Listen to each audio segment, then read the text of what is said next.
Coming up today, Happy New Year. Hope you had a good New Year's Eve and you are ready for the Fresh Challenge and the new year. Today, 2023, is it your year? We will be setting some New Year's resolutions that don't get forgotten about. Hi, I'm Tony. I'm an author, presenter at Sky Sports, and years ago I went to the jungle and got ill. Very ill. So this is my podcast adventure to find more energy. It's packed with biohacking, science, health tech, supplements, and some of the most well-known experts on the planet. This is something I spent 4 months of my life doing with electrodes glued to my head so that you can do a lifetime worth of meditation. Decide what you don't give a fuck about, which is something you don't care about. Some of it gets quite out there. I had some stem cells sent up to my house that I had stored, and then I injected myself with mannitol. And we even hack hangovers. Alcohol is poisonous. So is water and oxygen in the wrong dosage. So that's my podcast, Zestology. Live life with energy, vitality, and motivation. Hello, welcome back. Hope you had a great festive season and you are ready to go. This is the now traditional first day of the year podcast on goal setting and making New Year's resolutions that actually stick with my good friend, Dr. Stephen Simpson. And I'll get onto that in just a second. Before that, some breaking news, some exciting news in that you might have noticed over the last couple of weeks, but it is now official as of today. I have a new Zestology podcast logo. It's been a long time in the making. I think it's fair to say, goodness, how long have I been doing this podcast now? 8 or 9 years.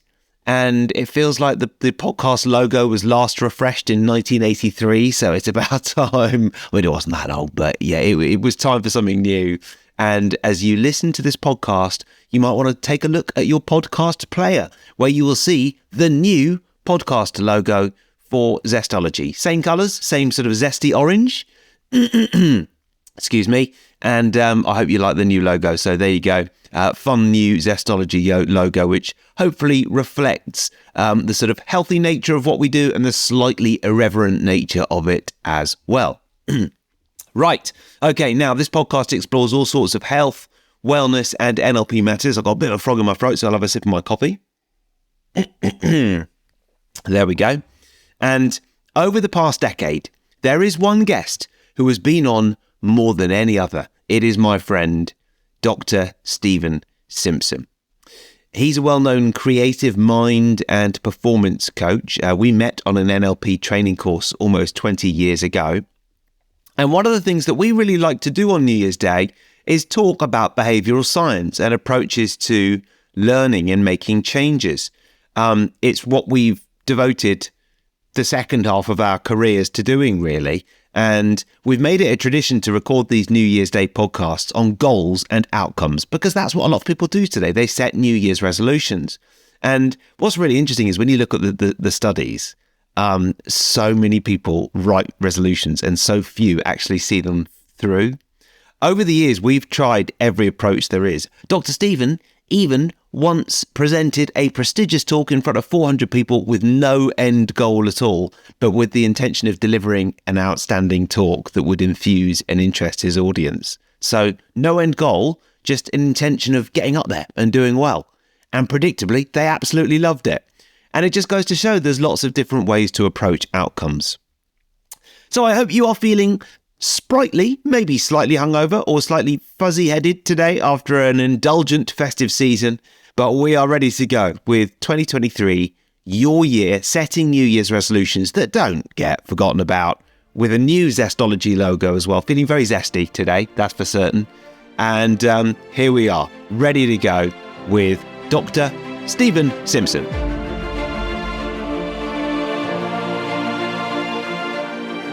Right, we are recording. Steve's been a while, actually, hasn't it? It has. Yeah. But you are the podcast guest I've had on more than any other, so welcome back. Zestology. That's a record, isn't it? Yeah. Yeah, I'm very happy to be back, and thanks for the vote of confidence. Oh, absolutely. Every time I feel inspired chatting to you. So we've decided to record this for the start of 2023, haven't we? Because the last few years you are my traditional start of the year guest. But actually, on the 1st of January, we're both going to be in different places. So we've recorded this now, quite a long way in advance. So world events might change quite rapidly. And I think that's possibly a good place to start. because we've been having a coffee this morning, putting the world to rights. It's quite a challenging time in the world for a lot of people at the moment, isn't it? It is, and I hate cliches, but people keep saying we live in unprecedented times, and frankly, I can't think of any other words to describe it. In my lifetime, I've never known events like the last, few weeks, let alone the last year or 2 years. Now, something I often wonder is it unprecedented, or is it because we are so plugged into world events now that we're just sort of more excited and stimulated by it all than we used to? For example, I had a drink with a friend of mine last week, and he was saying, my mum was telling me, like in the 80s, we had inflation and interest rates of 15% and we couldn't pay our mortgages and we thought the world was going to pot. And of course, she's right. And it's not, interest rates aren't 15% now. So actually, perhaps it's not quite as unprecedented as we think. And there's a constant instability around us, but we're more plugged into it. I don't know if that's right or not, but it's just something I've been mulling over. Well, I think you make a good point, and you've made me think quite hard while you were just talking. But in a way, you're right. I mean, I can remember that day I was listening to the news driving home from work, and I just heard the interest rates have gone up to 15%. And I said a word that I probably can't say now, but I thought, I'm done for. I'd just taken out a big mortgage. I thought, I just won't be able to pay that. Really? So it was pretty bad. But then, of course, things change, and it didn't stay at 15% for long. No. I think the thing that's different this time is we've not only have we got these economic shocks in the system, but we've also got political tensions, which are as bad as I can remember. Oh, yeah. Yeah, agreed. But then, in some ways, perhaps the scariest thing is we've got these environmental shocks. We've got this, the climate change stuff. I mean, every time you put on the news, there's floods somewhere, there's fires somewhere, there's drought somewhere. Well, last time we came to stay with you in the summer, and we didn't record a podcast, but I came with Stan to stay, didn't we? And it was so hot. It was. And I don't think it's ever been that hot in Essex, is it? Not very often. Yeah. And it's, but as I said, it's happening in all the countries. I don't think there's any country that can escape the ravages. I don't think any sensible person can really, deny climate change. I mean, we might come up with different reasons for it, but in living history, for certain, these are major shifts in climate. Yeah. And it's interesting talking about this at the start of 2023 because the specific circumstances of the geopolitical, environmental, and financial pressures may well have changed radically. But the basic fact remains, these are unstable times. It's sort of fairly anxiety-inducing if you engage with it. How do we focus towards the new year meaningfully and with positivity? And, you and I, we've been doing these podcasts at the start of the year for so long, and it used to be all about NLP goal setting. And then then 1 year you were like, Tony, I've got this new thing. I don't set goals anymore. And then, that, and now we're going to talk a little bit about goal setting again today. But within the sort of global context, it's really interesting talking about what's happening out in the world, isn't it? Because, wow, didn't everything actually feel quite stable back in 2014 or 2015 when we first recorded one of these? Yeah. But you see, it's not what's out there that's important. It's what's in here and that's important inside us. You see, you and I have both got ideas of what we would do if we were in charge of the planet. But I don't think that's likely to happen. Yeah. So we're out of control. And we're both really tapped into news. We're news junkies. That's the way we've been brought up. And probably it's not doing our mental health much good. No. Because there is a lot of bad stuff out there, and it's outside our control. So I'm definitely trying to rebalance things so that I'm looking more at what I can control in myself. Yeah. Yeah. Yeah. And so moving on to, I wanted to talk a bit about my hopes and goals for 2023 because I, as you know, left my TV job about a year and a half ago. And I've had this incredible sort of, it's fair to say I was given a little nudge towards the door. They offered me a little, sweetener if I wanted to leave Sky. And I was like, all right, fine. It'll be a nuisance, Tony. Yeah, get out, mate. You had your own mind by ages. Yeah, exactly. Yeah, and I was so grateful they did it. I mean, it's really, I'm not just saying that. It's been brilliant, and I feel like it's so lucky because had I stayed in that job, which was very well paid, and obviously the job of a sports TV presenter is something that a lot of people dream of. And you dreamt of it. Yeah, And then you walked away from it. yeah. But I don't feel like I realise my creative potential now. And it might make me a lot less money. It might not. But, I'd love it a lot more. It's so much more satisfying creating like this. And in 2020, I've been working on this new book series. One of the books that I'm working on, provisionally titled Stop Scrolling, may well be out by the time this comes out. But talks about everything we've just been talking about. Looks at, when do you stop that information coming in, especially when it's anxiety inducing, and create the empty space in your mind for creativity and wellness to flourish. And so that's the first thing I've been working on. And then in terms of one of my goals for 2023, it is to tap into something that I know that you love talking about and you love working on yourself, and that is intuition. Because you've been talking to me about intuition for a long time, and I've always sort of poo-pooed it, haven't I? Little doubtful, I would say. But you love, how do you, before I tell you about what I want to work on in terms of my intuition, and what do you think about intuition and why it's important, and how do you use intuition? I think it's up there as the most important, or one of the most important gifts that we have. I believe it's a gift that we all have. The trouble is that most of us hide this gift under so much rubbish that the intuition loses its voice. No, it never loses its voice. It loses its ability to reach the higher levels of our thinking so that we can A, recognize it, and B, act on it. Oh, yeah. Why don't most of us use it then, do you think? Because our brains are full of so much rubbish. You and I talk about conscious mind and unconscious mind. We talk about left brain and right brain. All of us, our conscious minds are being bombarded with these news alerts and social messaging, all those kind of things. That's occupied. That's the smallest bit of our brain, and it's being overloaded.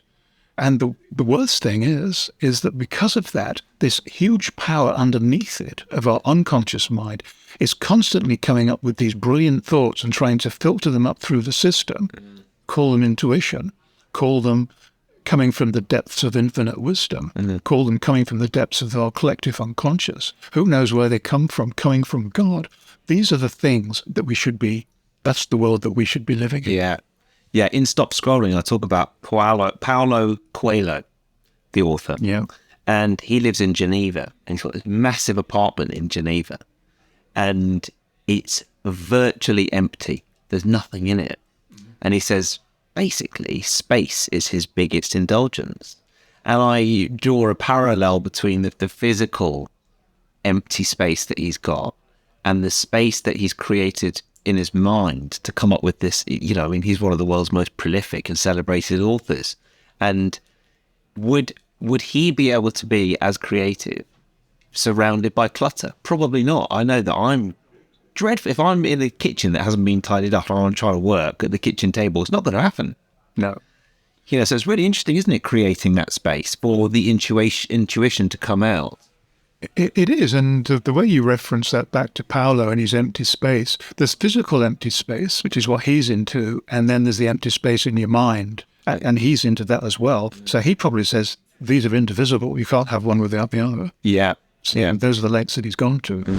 Interrupting this podcast for one moment to remind you that my podcast partner today is Spermidine Life. You may well have heard your friends in the biohacking world talk about Spermidine, or maybe in the health world, or maybe Dr. David Sinclair, or any number of top experts. But why is Spermidine Life good for you? Early studies show that Spermidine may trigger and enhance the cellular process known as autophagy in our bodies. When I interviewed Dr. David Sinclair, he was like, look, this is the thing that I'm taking, that everybody should be taking to live longer and healthier.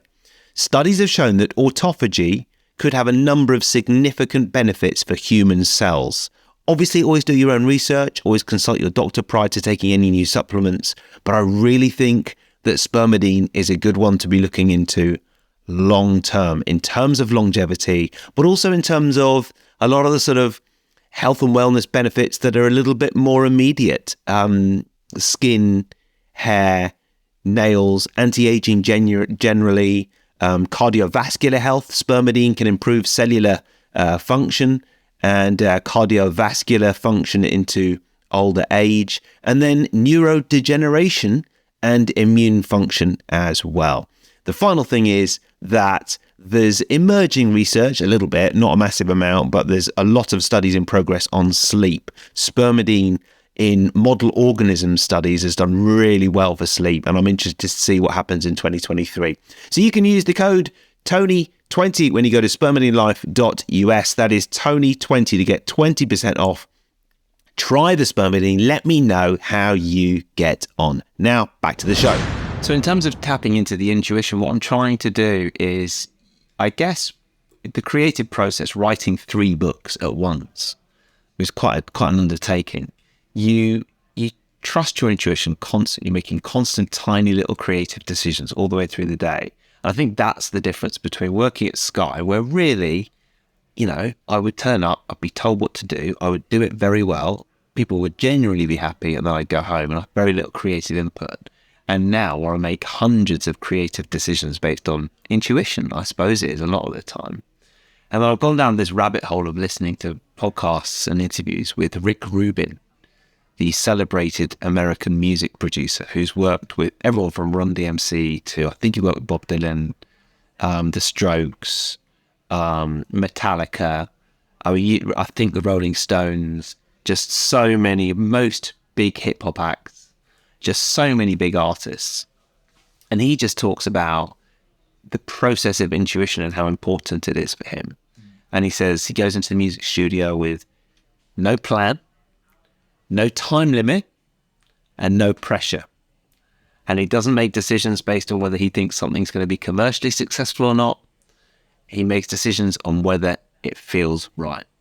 So intuition is a feeling, I guess. Yes. And it's sort of quite intangible, but to him, the intuition is more important than any sort of logical process of, okay, we've ticked that box, therefore it's right. It just has to feel right. Is that how you describe it? How do we tap into this intuition in 2023? That's what I'm trying to get to. Yeah, well, I agree with everything that you've said and everything this producer says. And the musicians will say the same thing. I listened to one of the Stones was saying, I don't really write music. It comes out of me. And so many artists, they produce something and they really question, this can't be my work. I'm not that clever. I'm not that insightful. And this is the gift. This is being in flow. This is being in the zone. And I work with sports people, as you know, and very often they will say, when they've posted a personal best, I can't explain what was different today. Maybe I just got out of my own way, or it felt like somebody else was in charge. Yeah, it can really help with decision making and procrastination, intuition, can't it? Yeah, because you get that instinctive feeling that what you're doing is right. Yeah, but I think you need the space to tap into it, and then try to tap into what that feeling is when it feels right. I mean, my wife Faith is very good at intuition and decision making. Yeah. When we wrote down names for our son, we were came across Stanley, and she was like, "Yep, that's it." And I was like, "Well, we're not going to chat about it anymore." She said, "No, that's fine, it's done." Well, you see, you've got to recognize that women are more intelligent than men genetically, because we have an XY chromosome, which is really like one normal chromosome and a half chromosome. Women have XX. So they've got half a chromosome more than us. And we miss out on that. And that's why, most of the people in prisons accused of violent crimes are men, because they've genetically been shortchanged. Also, I just work out how much this is tongue in cheek and how much this is true. Well, it's true. It's true that there's more men in prison infuse the vine and crull. Well, of course it is. Yeah. So whether now, obviously, I'm trivializing it, but No, it's good. Honestly, I love that. Yeah. So for me, intuition and creativity in 2023 are really important. Unlike Rick Rubin, I will be making decisions based on whether I think something's actually going to appeal to people and sell as well. I don't, because, he says literally he doesn't care if it doesn't sell a copy as long as it sounds right. well, this is why I was tempted to pull you up on that one, Tony. Oh, well, yeah. I think that when you start thinking about what other people are going to want and other people are going to buy, you've fallen into that trap. Right. And I think, the definition of, and I know this is what you're after the best product that you can come up with. Yeah. And if you just stick there, I don't think you need to go any further. And we've known each other for a lot of years now. And the last few months, I have noticed you are really into this creative thing. Or It looks like you're 5 years younger as well. I mean, your eyes are shining bright and all the rest of it. And again, I tease you because you say, oh, I'm a left brain person. I'm very logical. I like to plan all that. Well, you do. But I've always known the right brain in you, which you don't give enough credit for. And I see this right brain really saying, at last, this is my time. It's starting to take over. And that's why you've got, how many projects? You showed me your computer. I don't know how many different projects you're working on, which is brilliant. yeah. And, this, if you're ready for this actually leads me to my goal. Yes, I'm ready. Yeah, Okay. absolutely. Yeah. We've gone down a few rabbit hole cul-de-sacs here. Yeah. We come out some. No, definitely. Yeah. And I spend a lot of time thinking about my work with clients. And the frustrating thing in a way is that the vast majority do really, really well. And Paul McKenna, who trained both of us, his latest book is called Positivity. And he interviewed me he's got a section on intuition and he quotes my views on that. That's it. Yeah. And he describes me like as a world expert on intuition. Well, I don't claim to be a world expert at anything, but there's no doubt I spend a lot of time trying to work out what happens when I work with clients. Am I giving them something? Answer that is no. Do their performances improve? Answer yes, dramatically in some cases. So what's the magic ingredient? And I don't know. And they don't know. And actually they don't care. As they can see the results. They feel better in themselves. They don't, say, well, what's the secret? Blah, blah, fortunately. And I'm glad they don't ask that question because I don't know how to answer it. But the nearest I can come is that I relax people. We're both trained in hypnotic language and stuff like that, and hypnotic behaviors. And there's nothing that I can do to a client who's anxious. There's nothing I can help a client with if I'm anxious. So we were told in a hypnosis, the first tip is you've got to go there first, which means you've got to be in the right head state yourself before you sit down with a client. And I see so many people not doing that.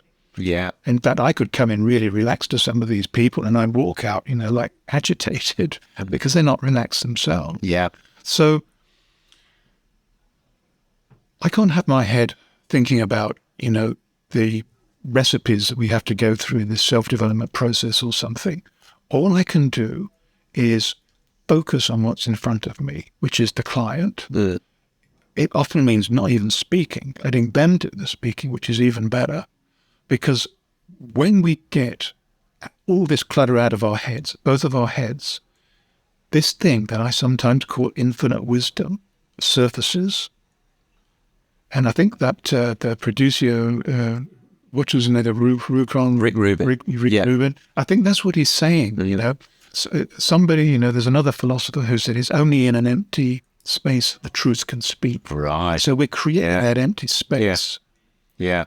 So when I work with clients, we're creating an empty space that gives license for the person for the first time to be saying, I'm connecting to something deeper, intuition, whatever it might be. Yeah. And Carl Jung, he talked about synchronicities, that we don't live in a random universe. Everything happens for a reason. And he said synchronicity is an ever-present reality for those who have eyes to see. Now, I know that's a bit different from intuition, or maybe it's not. Yeah. But it's only in the unconscious mind that we'll be therapists, that we'll improve as people. And my goal for 2023 is to get rid of my ego. I've been working on it, as you know, bits and pieces. But this one, I'm the common expression now is I'm double downing on this. Oh, you're in it. And this is why I'm making a public statement now, because I know, and people see me or hear me or whatever, they'll say, Steve, you're back in your ego again. And I'll say, thank you, because I know it's the hardest challenge I've ever set myself. Right. So that's why I'm not going to care about what people think about me, about what I look like, what I sound like, the work that I produce.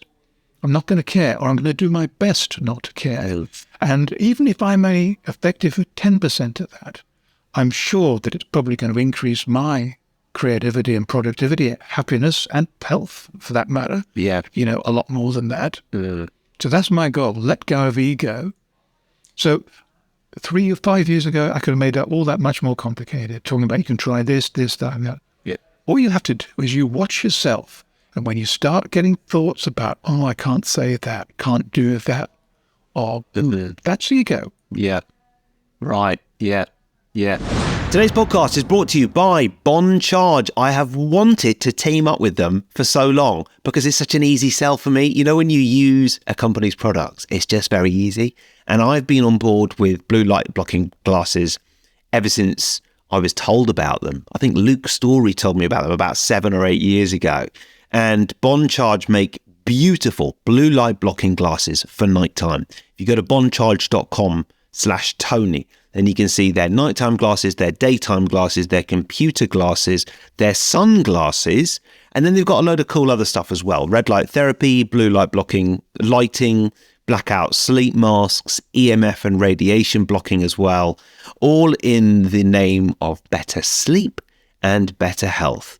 What I think they've done is they've just sort of taken all these concepts of good health and they've said, we're going to do this properly. If you go to their site, you just know they do it properly. They ship worldwide. They ship to the US and the UK. You can use the code Tony20 for 20% off absolutely everything. And check out the company because it's a really cool company. They're on a mission to optimize people's sleep, well-being, and recovery. But what they want to do is they use products that are science-based and rigorously tested. So go to bondcharge.com/Tony, see a big cheesy picture of me on there, and you'll also see the discount code 20% off using the code Tony20. And I do think the glasses are a bit redder than other glasses, which is brilliant. So the last hour before bed, I think it's really good to just block out all the light. I love them. Tony20, bondcharge.com/Tony. Now back to the show. Yeah, interesting in the context of parenting, where especially, you're constantly sort of, when you've got a toddler who tantrums in public, you have to work hard to get over what other people think, but of course you need to support them the best. You do. Yeah. Because, I've been a parent of 2 kids quite a while ago, glad to say. But now I've got another set of problems because now I was going to say grandfather. I don't call myself that name. What were you called? Well, my person who he calls himself a grandson, or my daughter does, he calls me Ruffy. Ruffy. So I'm Ruffy. And Ruffy doesn't give a damn about what anybody else thinks, about my grandson. Yeah. So that's where I come from. Yeah. And fortunately, it's not my responsibility to bring him up. I just have to spend time with him. Yeah. But I don't have to be the disciplinarian because kids do need to learn social skills and all the rest of it. But we've got to be really careful that we don't squash that personality. Absolutely. That is something we put so much thought into. Letting them flourish and be themselves and not being pleasers, which actually is the hard route to take. Because a lot of children become pleasers because that's how they think they win their parents' approval. Yeah. And it's very easy when you're around a 4-year-old who's a pleaser. Yeah. They're well behaved, but then they might develop behavioural problems later on because they're not able to express their true personality. Well, they probably do, because we all know in adults who are pleasers. Yeah. And a pleaser is really a crippled personality, or certainly a burden that somebody carries. Yeah. Yeah. And I speak as someone, I know I have pleasing tendencies myself. I've worked very hard to get over them, because, it's complex, but you want to be able to.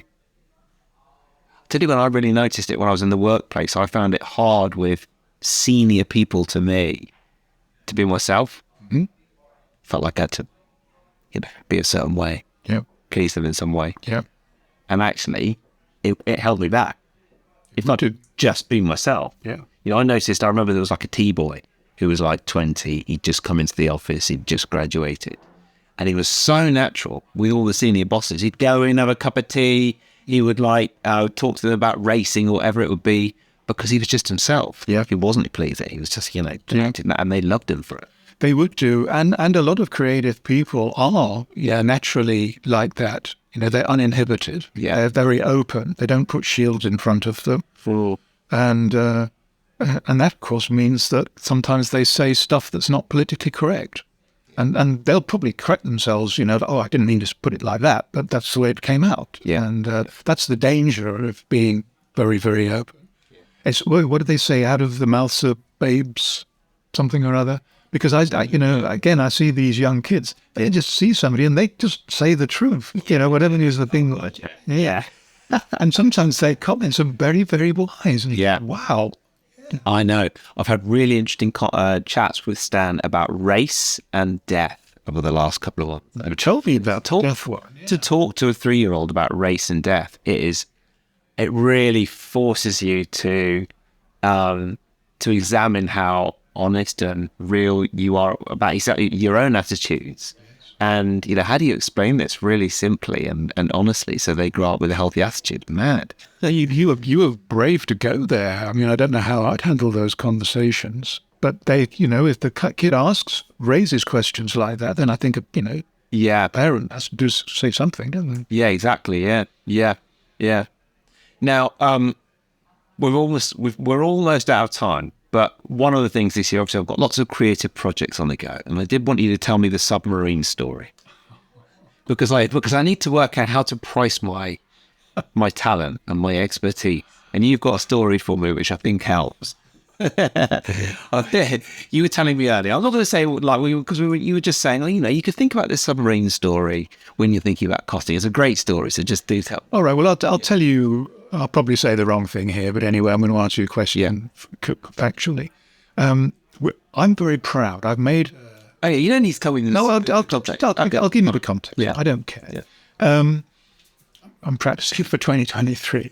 Okay. Yeah, that's actually good, yeah. So, I've recorded many audiobooks, as you have, and some of them have been very extremely successful, haven't they, on iTunes? Very good. You were number one for a long time, and I published you. You did. And then, do you remember there was one day when iTunes went long? Yeah. And all your books had disappeared. You're right, no, it's Tony, where are the books? I know. Yeah.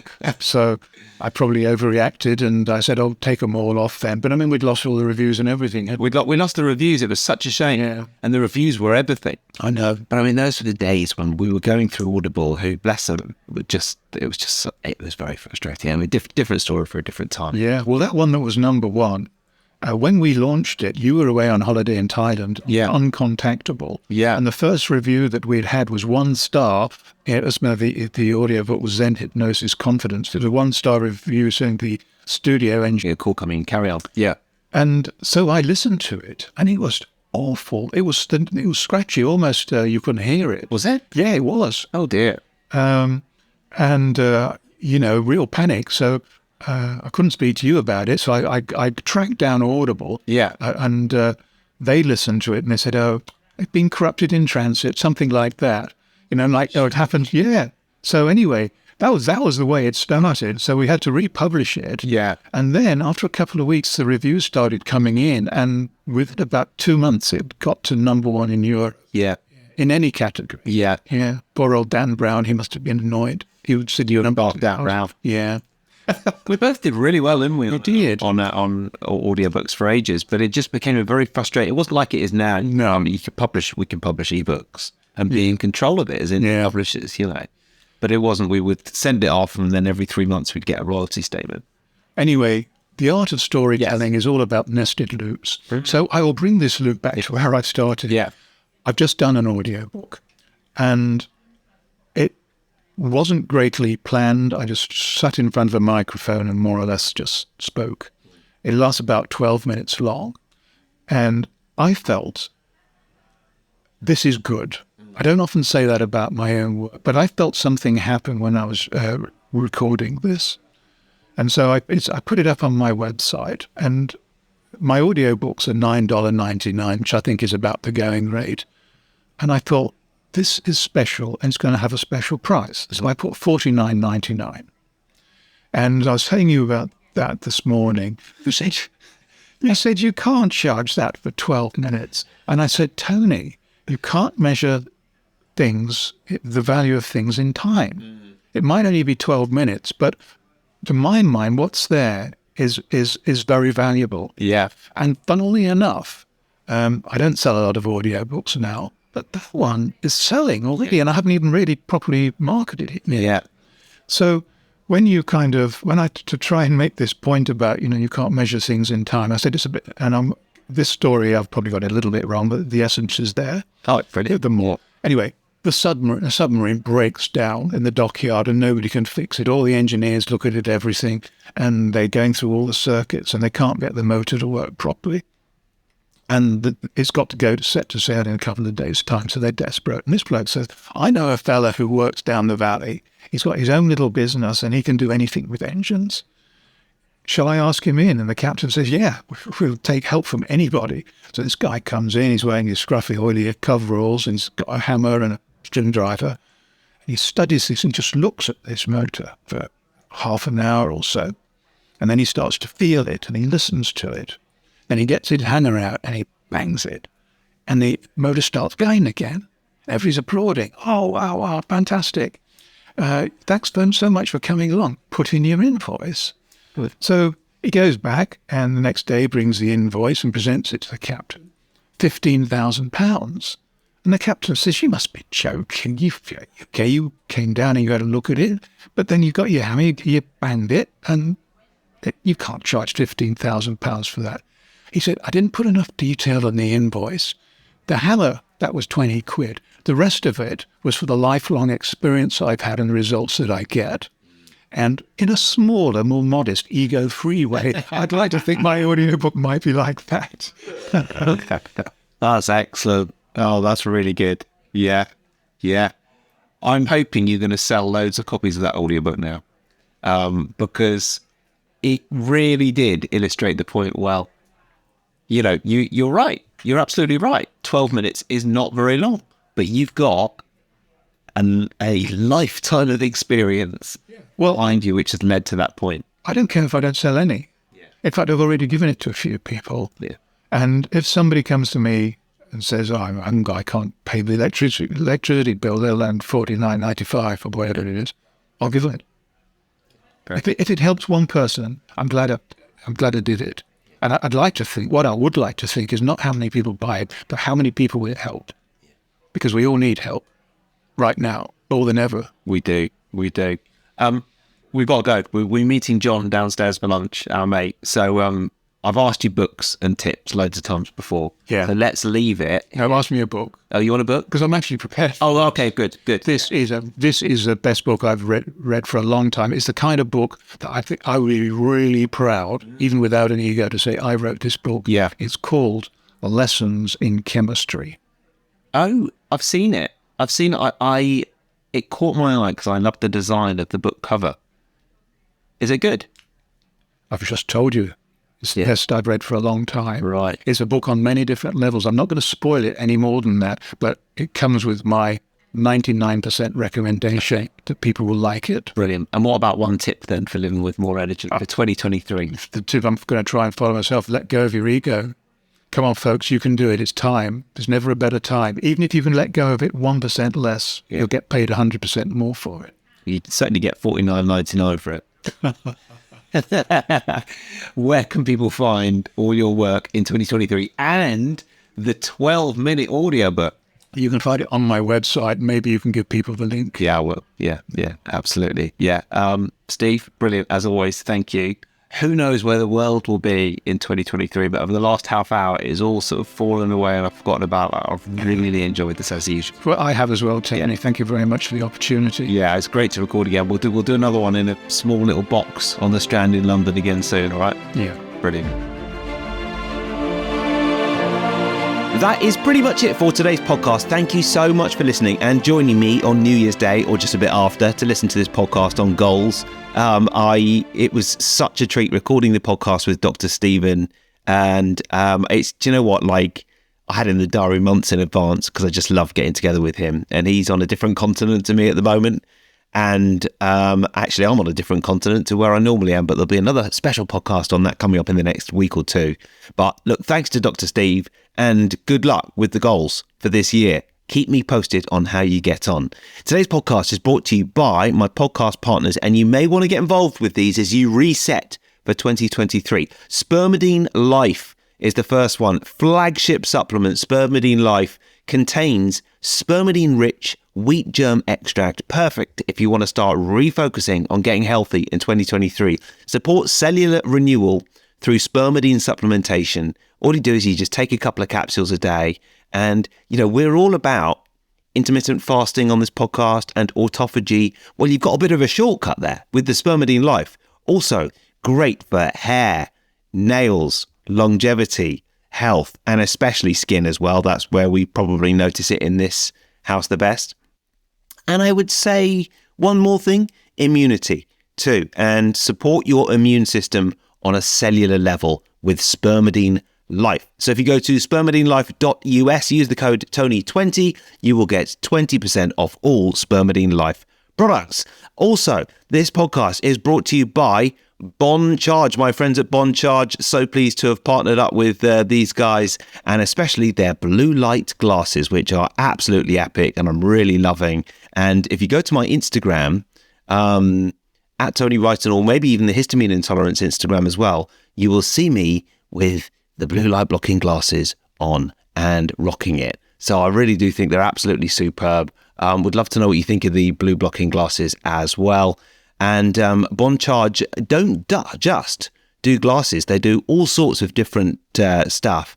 And they've got all sorts of different products that you might be interested in. They are a holistic wellness brand with a huge range of products founded on science. The blue light glasses, the red light therapy, we've got one of those lights here as well. EMF management, which I'm all about. And circadian friendly lighting, which is absolutely superb. And it's not just me, quite a few of my friends have got these lights as well, including my mate Rich, who messaged me last week saying, I can't believe you're working with Bond Charge. I've got their light bulbs. I think they're great. They deliver worldwide. You can go to bondcharge.com/Tony. Enter the code Tony20 for 20% off. But if you just go to bondcharge.com, do you know what? While I'm talking, I'm just going to check that works. bondcharge.com/ you see, I can talk and type at the same time. bondcharge.com/Tony. You'll see a nice big cheesy picture of me, and you'll get 20% off your order as well. So have a look at the glasses that are featured on that page. They're awesome. And they've been seen all over the page, on This Morning, in GQ, and the Daily Mail, and Vogue magazine, and Cosmopolitan. And bondcharge.com/Tony. Use the code Tony20. Thank you for listening to Zestology. Happy 2023. See you next week.